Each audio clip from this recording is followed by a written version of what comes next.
আসসালামু আলাইকুম ভাই ব্রাদার। তো আশা করি সবাই ভালো আছেন। আজকের টপিকটা সিম্পল। কি সিম্পল? মানুষ কোনো সমস্যা থাকলে অবশ্যই এটা মানুষটা জানায় বা কিছুই করে, কিন্তু ভাই আমার ক্ষেত্রে এটা কোনোদিনও হয় নাই, বা আমি কোনোদিনকে এমন কিছু করিনি যে আমি হাজারো সমস্যা ছিলাম কিন্তু আমি কারোর কাছে শেয়ার করিনি।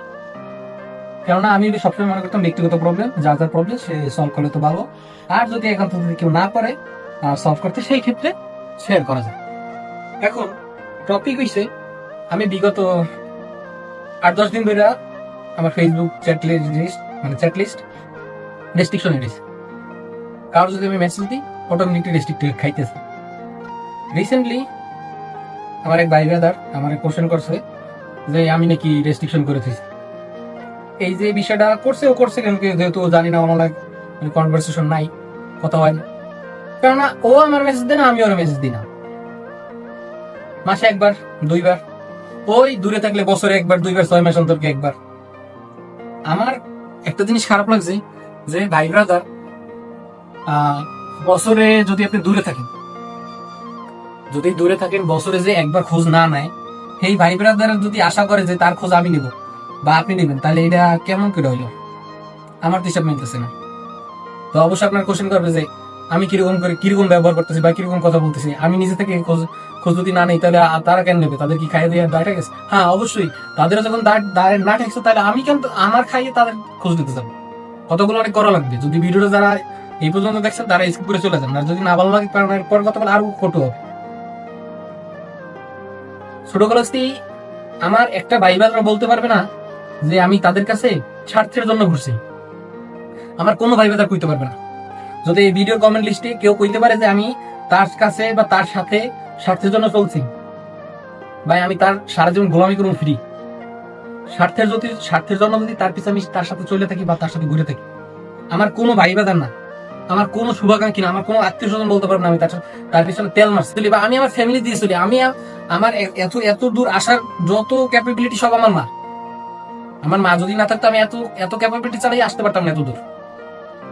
সবচেয়ে খারাপ পয়েন্ট যেটা, সেটা হচ্ছে কোনো ভাই বাজার যদি কোনো কিছু না জানি না ই করে জাজ করে, এটা সবচেয়ে খারাপ লাগে। আর যে ভাই বাজার লগে আমি চলছি বা যে রিসেন্ট টাইমে যে ভাই বাজার সাথে আমার কথা হয় না, বা তারা একটা খোঁজ নেয় না, হঠাৎ হুট করে তারা একটা মেসেজ দিয়ে একটা কথা কবে, এগুলো খুবই খারাপ লাগে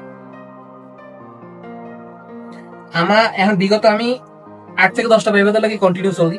এই 8 থেকে 10টা ভাই বাজার কোনদিন কইতে পারবে না অফিসে আমি স্বার্থের জন্য চলছি। আমি নির স্বার্থে যতটুকু সাপোর্ট দিতে পারছি তো দিছি, ভাই আমি পারি নাই তো আল্লাহ হাফিজ। বিগত 24 সালে ঈদ কুরবানি আমি দেশে করছি, সবার সাথে কথাবার্তা হয়েছে। ভাই বিশ্বাস করবেন না, এটা আমি যদি নিজে থেকে মেসেজ না দিতাম, কোনো ভাই আমার মেসেজ দিত না। কেউ কইতে পারবে না যে নিজ থেকে ওটা একটা মেসেজ দিছে। 2024 সাল থেকে আমি পিরিজপুর সারা শুরু করছি। 24 সাল থেকে স্যার 24 সাল তো ছিলামই না। 25 সাল ছাড়িয়ে দিলাম, 25 সাল পিরিজপুরের বাইরে। এখন পর্যন্ত আমি একটা সমস্যার মধ্যে পড়ে আছি, কেউ আমার একটা কন্ট্যাক্ট করে নাই যে তোর কি সমস্যা, তুই আমার অ্যাকাউন্টে আমার মেসেজ রেজিস্ট্রেশন করছো না। আজকে হঠাৎ করে এক ভাই আমার একটা মেইলি পারপাসে একটা দিতেছে, মেসেজ দিতেছে, তাও একটা গ্রুপে, যে রেস্ট্রিকশন করে রাখছে। আদাও যে ফাইলে কি হয়েছে এটা কেউ জানতে চায় না বা কেউ জানে না। কেন? তাদের প্রয়োজন নেই জানার। আর তাদের সাথে আমার কন্টাক্ট না, তাহলে কিভাবে জানবে তা? আরে ভাই বাদার ভাই, আমি সত্যি কথা তোগুলোই আমি যতটা ভাবি না, তোরা ওই 1% যদি আমার ভাবতে, আমি খুব খুশি হইতাম, খুব ভালো থাকতাম। আমি দূরে থাকলে আমি খুব ভালো থাকতাম।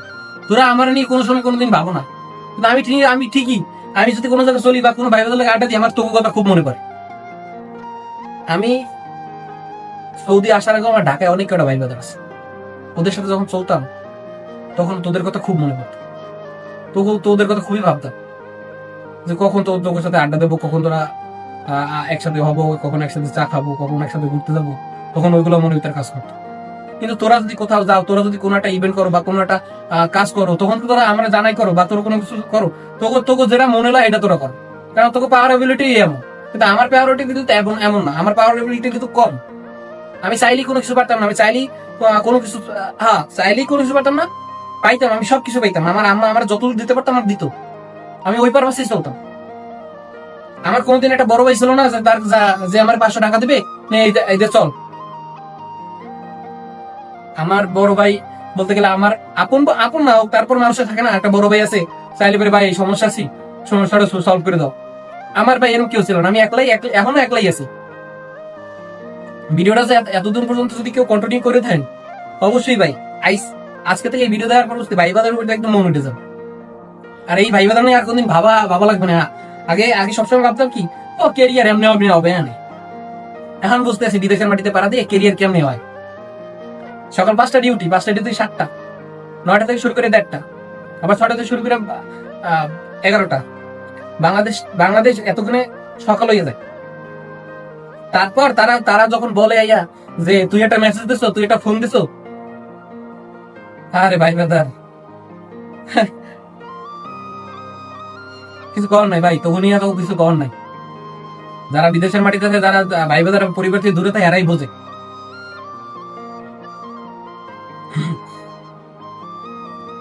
না, আমার সবচেয়ে খারাপ লাগে কি, না পাইলাম ফ্যামিলিদের শান্তি, না পাইলাম ভাই বোনদের শান্তি, না পাইলাম আপন মানুষদের শান্তি, তখনই আর কি কম।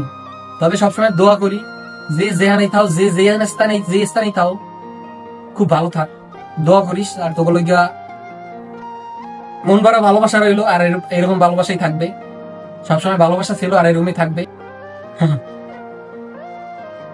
ফেসবুক ফেসবুক ছাড়া ভাই, আরেকটা কথা, ফেসবুক ছাড়াও ভাই তোরা কখন কোন দিন কয়টা ফোন দিয়া খোঁজ নেছো? কোনো করতে পারবি? তোরা কোন ভাই বাজার করতে পারবি না। কেন? তোর তো ফোনই দেস না। এখন তোরা কইতে পারো তুই হত্তরটা সিম চেঞ্জ করো, তুই হত্তরটা আইডি চেঞ্জ করো, তুই হত্তরটা সিম চালাও, তাহলে আমরা তোরা ফোন দিয়ে পাই না, তাহলে তোরা কিরম ফোন দিব ভাই? আরে ভাই, খোঁজ নেওয়ার যদি ইচ্ছা থাকে অনেক ভাবে খোঁজ নেওয়া যায়। ফোন দিয়ে খোঁজ নেওয়া লাগবে কেন? মেসেজ দিয়ে খোঁজ নেওয়া লাগবে কেন? খোঁজ নেওয়া যায় না, আরো ওয়ে আছে না। তোমার খোঁজ নেওয়ার ইচ্ছা থাকলে তুমি ঠিকই খোঁজ নিতে পারতা, কিন্তু তুমি নেও নাই। দেশে থাকাকালীন কথা আমি বাতি দিলাম, প্রবাসে 5 মাস পার, 5 মাসের মধ্যে কেটা বার ফোন দিছো। আর তোমরা আমরা একটা কথা বলে এবার তোমার গায়ে লাগে। আরে ভাই ব্রাদার, তখনই আর কিছু করার নাই ভাই। সবসময় দোয়া করি ভালো থাক। এই পর্যন্তই। আল্লাহ হাফিজ।